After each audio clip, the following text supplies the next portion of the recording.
कि वे हमें आशीर्वाद प्रदान करें। भारत माता की, भारत माता की, भारत माता की। मां बगलामुखी देवी की, मां बगलामुखी देवी की, मां राजराजेश्वरी की, मां राजराजेश्वरी की।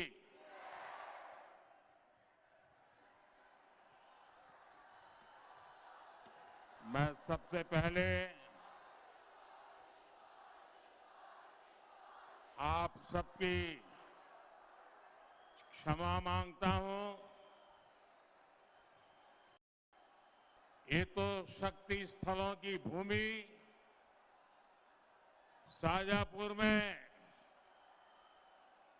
आप सभी परिवारजनों का मैं बहुत बहुत अभिनंदन करता हूं। क्षमा इसलिए कि एक तो मैं थोड़ा विलंब से आया, दूसरा ये हमारी सारी व्यवस्था बहुत छोटी पड़ गई।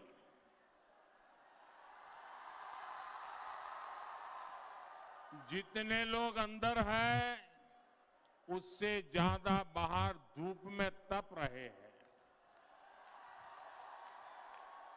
मैं आपको जो तकलीफ हुई है, हमारी ये व्यवस्था छोटी पड़ गई है, आपको धूप में तपना पड़ रहा है, इसलिए मैं आपकी क्षमा मांगता हूं। लेकिन मैं आपको विश्वास दिलाता हूं, आप जो तप रहे हैं ना, मैं इसे याद रखूंगा और विकास करके लौटाऊंगा। विकास करके आपकी इस तपस्या को मैं आदर करूंगा, उस पर श्रद्धा व्यक्त करूंगा। ये मैं आप सबको जरूर कहना चाहूंगा। मुझे दूसरी क्षमा ये मांगनी है कि अभी मेरे 2 कार्यक्रम बाकी हैं और हेलीकॉप्टर का उड़ने के एक समय की सीमा होती है। सूर्यास्त के पहले उड़ना पड़ता है। उसके कारण भी मैं जरा जल्दी में हूं, तो ज्यादा फॉर्मेलिटी न करते हुए सीधा ही आप सबसे जुड़ रहा हूं। मध्य प्रदेश के इस बार के चुनाव एक नया रिकॉर्ड बनाने जा रहे हैं। मैं बीते कई दिनों से एमपी के अलग अलग हिस्सों में लोगों से मिला हूं, आशीर्वाद प्राप्त किए हैं। जो विश्वास, जो भरोसा भाजपा पर दिख रहा है वो अद्भुत है। दिल्ली में बैठकर चुनावों का हिसाब किताब लगाने वाले पॉलिटिकल मेहरबान इसका आकलन नहीं कर पाए। ये बीजेपी की ऐसी आंधी चली है कि कांग्रेस का तंबू उखड़ जाएगा। और इस चुनाव की सबसे बड़ी बात यह है कि भाजपा की जीत की जिम्मेदारी मेरी माताओं ने, बहनों ने, बेटियों ने, मेरे नौजवान साथियों ने इसकी कमान संभाल ली है। आज पूरा एमपी कह रहा है, फिर एक बार, फिर एक बार, फिर एक बार। मेरे परिवारजनों, आज भारत दुनिया की 5वीं सबसे बड़ी अर्थव्यवस्था है। दुनिया की 5वीं। और दुनिया भर के एक्सपर्ट्स को ये भरोसा है कि हम जल्द ही तीसरे सबसे बड़ी आर्थिक ताकत बन जाएंगे। और मैंने आपको गारंटी दी है, जब तीसरी बार मैं बैठूंगा, ये इकोनॉमी को तीसरे नंबर पे लेके आऊंगा।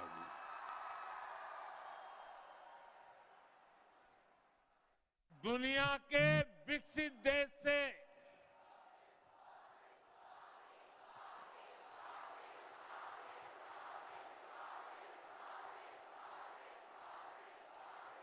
आपका ये प्यार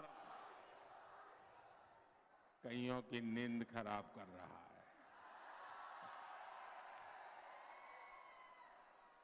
चेहरे से हंसी गायब हो रही है कुछ लोगों की। बड़े दुखी नजर आते हैं कुछ लोग। उनके टीवी इंटरव्यू देखिए, उनकी बातें सुनिए, क्या हालत कर दी है आपने कांग्रेस की।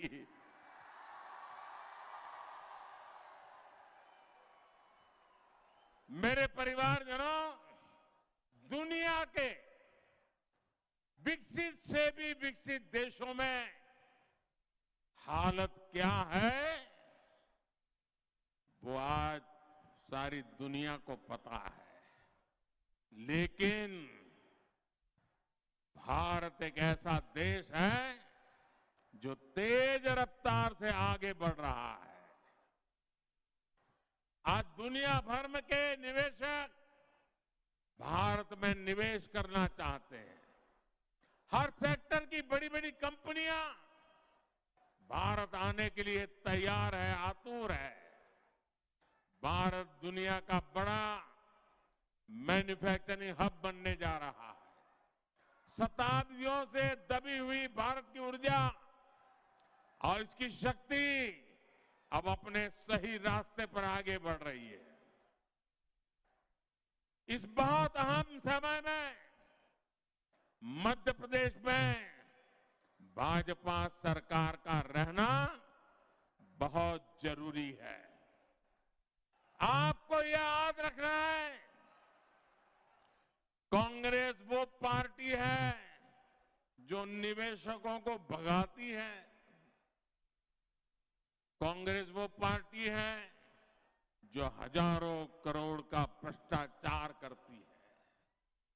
कांग्रेस वो पार्टी है जो सिर्फ एक परिवार के लिए काम करती है, उसे आपके परिवार से कोई मतलब नहीं है। और आज इस देश में देख लीजिए आप, जहां जहां कांग्रेस आई तबाही लाई। जहां जहां कांग्रेस आई तबाही लाई। कांग्रेस के कारनामे ये देश का कोई व्यक्ति भूल नहीं सकता है। बड़ी मुश्किल से भाजपा ने एमपी को बहुत गहरे कुएं में से बाहर निकाला है। मध्य प्रदेश की पहचान फिर से बीमारू राज्य की बन जाए, ऐसा कोई काम मध्य प्रदेश को प्यार करने वाला व्यक्ति नहीं कर सकता है। मेरे परिवारजनों, मध्य प्रदेश भाजपा ने भारत की प्रगति में अधिक से अधिक भागीदारी का संकल्प पत्र आपके सामने रखा है। भाजपा के हमारी प्रदेश की नेतागिरी ने जो संकल्प पत्र रखा है, इसमें एक्सप्रेसवे है, मेट्रो है, रेल कनेक्टिविटी है, आईआईटी की तर्ज पर एमपी आईआईटी है, एम्स की तर्ज पर एमपी आईएमएस एम्स है, केजी से पीजी तक बेटियों को मुफ्त पढ़ाई से समाज में नई चेतना आने है। और ये गारंटी पूरी होगी, ये गारंटी पूरी होगी। ये मोदी की गारंटी है।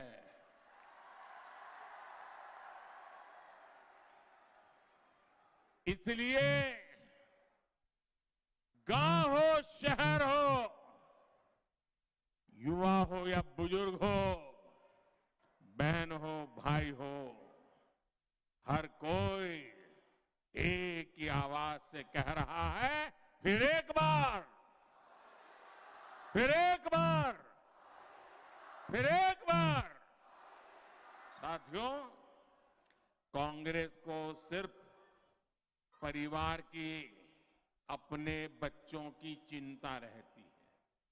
ये भाजपा है जो आपके बच्चों की चिंता करती है। और इसलिए एमपी में भाजपा ने हिंदी में मेडिकल और इंजीनियरिंग की पढ़ाई की सुविधा दी, लेकिन कांग्रेस इसका भी विरोध कर रही है। कांग्रेस के एक महाज्ञानी इन दिनों भोपाल में, मध्य प्रदेश में आते रहते हैं। उन महाज्ञानी जो बोलते हैं, आपने सुना होगा। मैं जरा आपसे पूछता हूं भाई, मैं यहां पर जो आप लोग हैं उनसे पूछना चाहता हूं, आप में से कितने लोग हैं जिनकी पढ़ाई अंग्रेजी भाषा में हुई है? कितने लोग हैं? मुश्किल से 4-5 हाथ उठे, मुश्किल से 4-5। ये कांग्रेस को 50 साल देश में राज करने का मौका मिला और पंचायत से पार्लियामेंट तक उन्हीं का राज चलता था।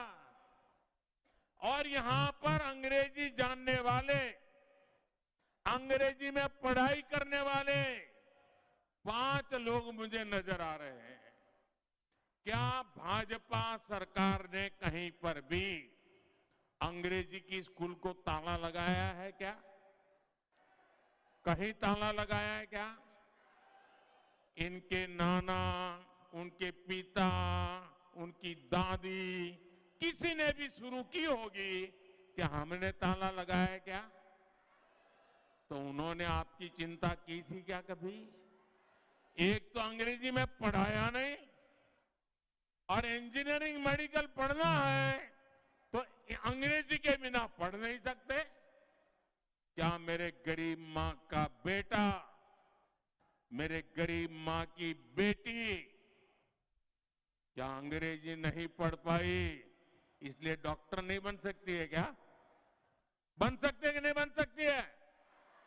अगर वो डॉक्टर बनना चाह रहे हैं तो उसको डॉक्टर बनने का अवसर मिलना चाहिए कि नहीं मिलना चाहिए? उसको अगर इंजीनियर बनना है तो अवसर मिलना चाहिए कि नहीं मिलना चाहिए? ये सब दरवाजे आपके लिए बंद करके बैठे थे। और मुझे बताइए, आप डॉक्टर के पास जाते हो और आपको कोई बीमारी होती है, पेट में दर्द हो रहा है, सर में दर्द हो रहा है, पैर में दर्द हो रहा है, क्या डॉक्टर को अंग्रेजी में समझाते हो क्या आप? अपनी भाषा में बोलते हो ना? तो डॉक्टर को अपनी भाषा आनी चाहिए कि नहीं आनी चाहिए? ये महाज्ञानी कहते हैं कि आपको अपनी भाषा सीखने की जरूरत नहीं है। मेरे भाइयों बहनों, इसी सोच ने देश को तबाह कर दिया इतने सालों में।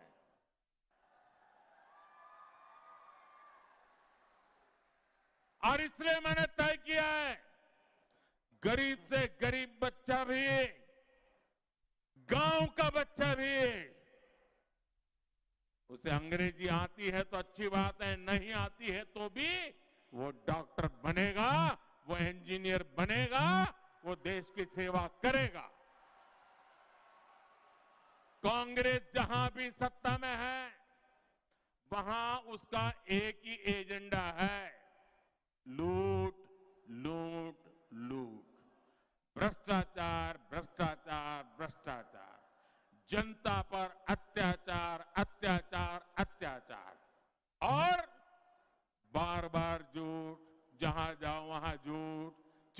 चिल्ला करके झूठ, यही उनका तरीका है।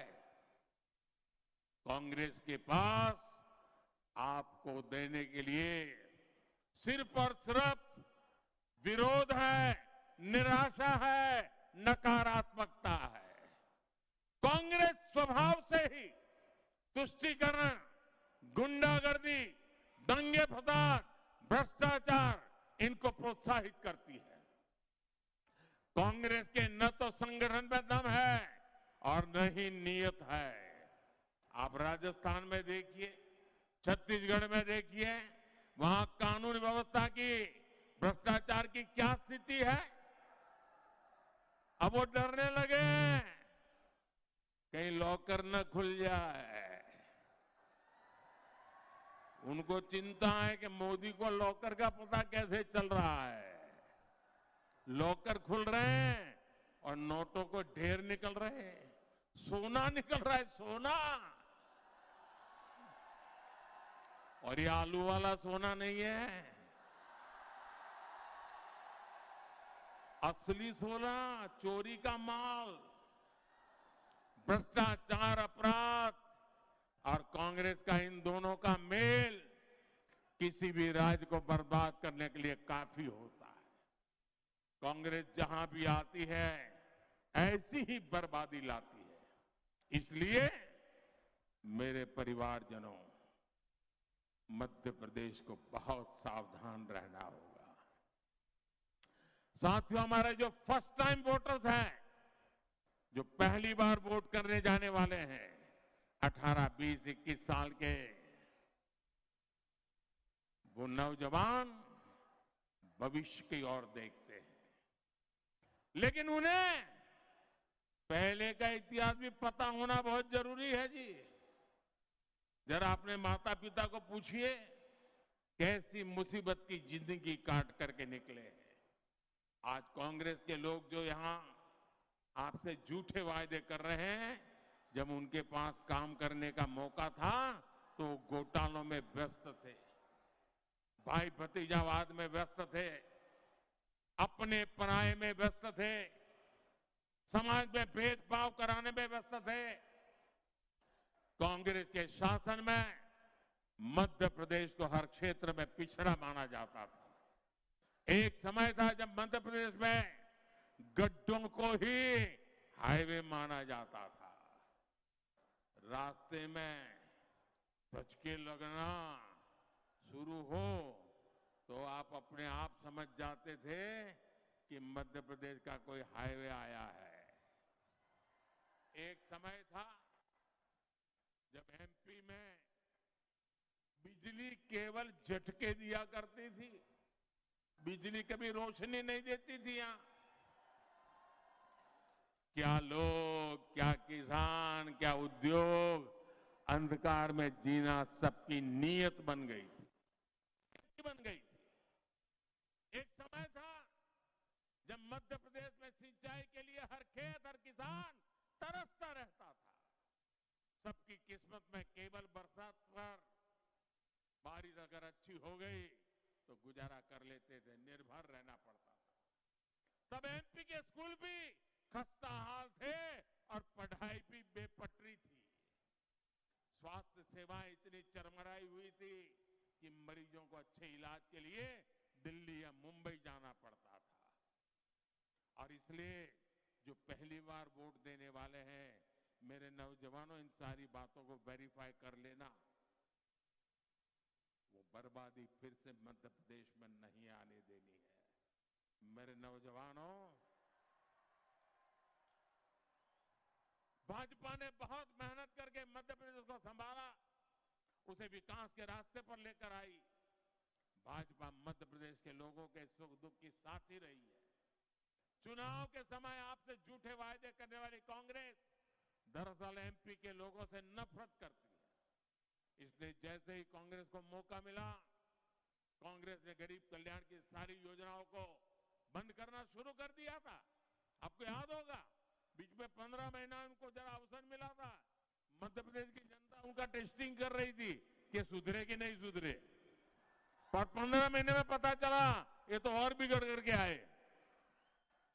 आपको मालूम होगा गरीबों की योजनाएं जो भाजपा सरकार चलाती थी, कांग्रेस ने आते ही संबल योजना बंद कर दी, पंच परमेश्वर योजना बंद कर दी, दीनदयाल अंत्योदय रसोई योजना बंद कर दी, प्रतिभा प्रोत्साहन योजना बंद कर दी, कांग्रेस ने यहां मुख्यमंत्री कन्यादान योजना बंद कर दी।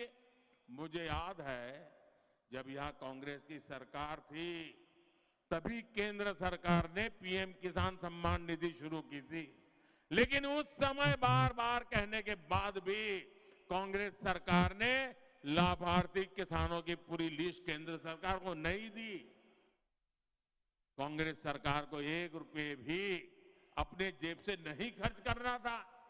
पीएम किसान निधि का जो पैसा किसानों के बैंक खातों में जाना था वो 100% केंद्र सरकार भेज रही थी, लेकिन कांग्रेस सरकार ने तब यहां के किसानों से भी बहुत बड़ी दुश्मनी निकाली। यही कांग्रेस का असली चेहरा है। कांग्रेस किसानों की दुश्मन है, कांग्रेस नौजवानों की दुश्मन है, कांग्रेस महिलाओं की दुश्मन है। मेरे परिजनों, कांग्रेस के पंजे से आप सभी को बचाकर रखना भाजपा अपना दायित्व समझती है। इसलिए भाजपा सरकार की लगातार कोशिश है कि आप सशक्त हो, सामर्थ्यवान हो। हम जुटे हुए हैं कि गरीब और मध्यम वर्ग की कमाई कैसे बढ़े, उनकी अधिक अधिक बचत कैसे हो। साथियों, आज भाजपा सरकार 80 करोड़ से अधिक गरीबों को मुफ्त राशन दे रही है। आपको याद होगा कोरोना का समय कितना कठिन था, पूरी दुनिया पर मौत मंडरा रही थी। परिवार भी हर बार सोचता था कहीं मौत का बुलावा हमारे घर तक न पहुंच जाए, घर में किसी को कोरोना ना हो जाए, कोविड ना हो जाए। मां भी अगर बीमार है तो बेटा जाकर के सेवा नहीं कर पाता था। जवान जो बेटा बीमार हो मां दुखी होती थी, लेकिन बेटे की सेवा करने के लिए उसके कमरे में जा नहीं पाती थी। इतना भयंकर समय था, पूरी दुनिया की मानव जात संकट में थी। कारोबार पर मुसीबतें थी, बाहर निकलना तकलीफ था। तब ये आपका बेटा आपकी मुसीबतों को समझता था और तब मैंने तय किया कि मैं देश के किसी परिवार का चूल्हा बुझने नहीं दूंगा, किसी मां का लाल भूखा सोएगा नहीं, कोई बेटी को रात भर रोना न पड़े, कोई मां आंसू न बहाए। और इसलिए 80 करोड़ लोगों को अब तक मुफ्त राशन दिया जा रहा है।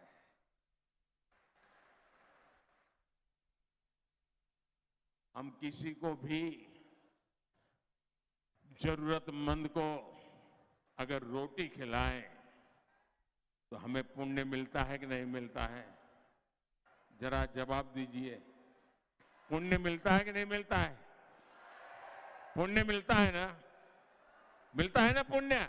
और हर कोई कहता है भाई मैंने आज रोटी खिलाई, संतोष हुआ मन को। मुझे भी जब 80 करोड़ देशवासियों की थाली में खाना परोसते हैं ना तो बहुत सुकून मिलता है, संतोष मिलता है। क्योंकि भूख क्या होती है ये मुझे भी पता है, और जब किसी गरीब को खाना मिलता है ना वो भरपूर आशीर्वाद देता है, पुण्य मिलता है। मुझे बताइए 80 करोड़ लोगों को मुफ्त में खाना खिलाया, पुण्य मिलेगा कि नहीं मिलेगा? मिलेगा कि नहीं मिलेगा? ये पुण्य किसको मिलेगा? ये पुण्य किसको मिलेगा? जरा जोर से बोलिए, पुण्य किसको मिलेगा? ये मोदी को नहीं मिलेगा, ये पुण्य आपको मिलेगा, क्योंकि आपने वोट डाल करके मोदी को बिठाया। इसलिए गरीब की थाली भर गई। ये पुण्य के हकदार आप हैं और इसीलिए आपकी इच्छा के अनुसार मैंने दिसंबर में जो योजना पूरी होने वाली है ना, उसे 5 साल के लिए आगे बढ़ा दिया है। ये मन का संकल्प कर लिया है मैंने कि आने वाले दिनों में 5 साल के लिए फिर इस योजना को आगे बढ़ाऊंगा। मेरे परिजनों, आयुष्मान भारत के तहत एमपी के 30 लाख से ज्यादा मरीज अस्पताल में मुफ्त इलाज करा चुके हैं। आज जन औषधि केंद्रों पर बाजार से 80-90% तक सस्ती दवाएं दी जा रही है। आयुष्मान भारत और जन औषधि केंद्रों के मरीजों को करीब करीब 1.25 लाख करोड़ रुपए की बचत होती है। साथियों, आज डबल इंजन सरकार हर परिवार को सस्ते सिलेंडर भी दे रही है। एमपी की बहनों को लाडली बहनों योजना के तहत हर महीने सही मदद दी रही है। एमपी की 40 लाख से अधिक बहनों को पीएम मातृ वंदना योजना के तहत 1600 करोड़ रुपए से अधिक मिल चुके हैं। मेरे परिवारजनों, बचत के साथ साथ भाजपा सरकार हर परिवार के वर्तमान की भी और भविष्य के लिए स्थायी संपत्ति भी बना रहा है। एमपी के गरीबों को लगभग 45 लाख पक्के घर बन चुके हैं। एक एक घर लाखों रुपए का है। इसमें बिजली है, पानी है, गैस है, ये सारी सुविधाएं साफ आती है, मुफ्त आती है।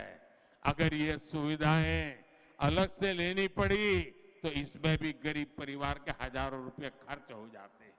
लेकिन इसकी भी चिंता भाजपा सरकार ने की है। मिडिल क्लास परिवारों का भी अपना घर हो, इसके लिए भी केंद्र सरकार मदद दे रही है।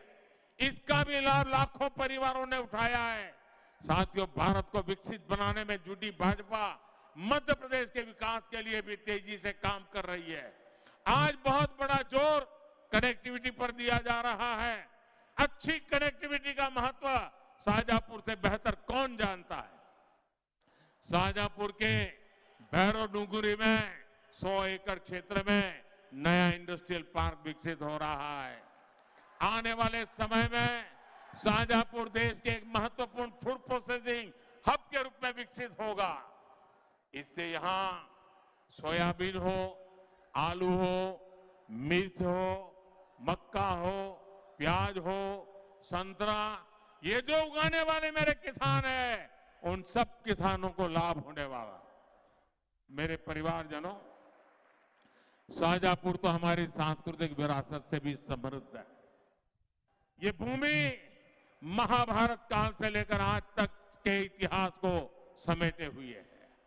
भाजपा सरकार भारत के सांस्कृतिक वैभव को फिर से विश्व में स्थापित कर रही है। उसका एक प्रमाण उज्जैन में महाकाल महालोक का निर्माण है। एमपी भाजपा ने अनेक सांस्कृतिक लोकों के निर्माण का भी संकल्प लिया है। कांग्रेस तो जो भी करती है वो एक ही परिवार के नाम पर करती है, जबकि भाजपा हमारे हर संत, इस धरती के हर महान संतान, उनको सम्मान देती है। सागर में संत रविदास का भव्य मंदिर भाजपा बना रही है। जबलपुर में रानी दुर्गावती का भव्य स्मारक भाजपा बना रही है। बाबा साहब आंबेडकर की जन्मस्थली महू यहां से अधिक दूर नहीं है। देश और दुनिया में जहां जहां बाबा साहब रहे, उनको भाजपा ने पंचतीर्थ के रूप में विकसित किया है। मेरे परिवारजनों, हमने परसों ही धूमधाम से दिवाली मनाई है। अगली दिवाली 3 दिसंबर को मनाएंगे, जब एमपी में पूरी शान से फिर कमल खिलेगा। और इसलिए ऐसा तो नहीं होगा ना, इतनी बड़ी जबरदस्त जनसभा हो गई, ऐतिहासिक सभा हो गई, मोदी का भाषण भी बहुत अच्छा हो गया, चलो बहुत हो गया, सो जाए, बहुत हो गया। अब तो क्या है, जीतने ही वाले हैं, कुछ करने की जरूरत नहीं। ऐसा तो नहीं होगा ना? ऐसा तो नहीं होगा ना? सो नहीं जाओगे ना? घर घर जाओगे? मेरी ये बात बताओगे? कमल खिलाओगे? ज्यादा से ज्यादा मतदान कराओगे? अधिकतम मतदान की गारंटी देते हो आप?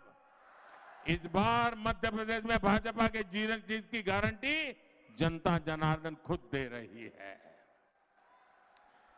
मुझे पता है कि शाहजहांपुर वालों के लिए दाल बाटी,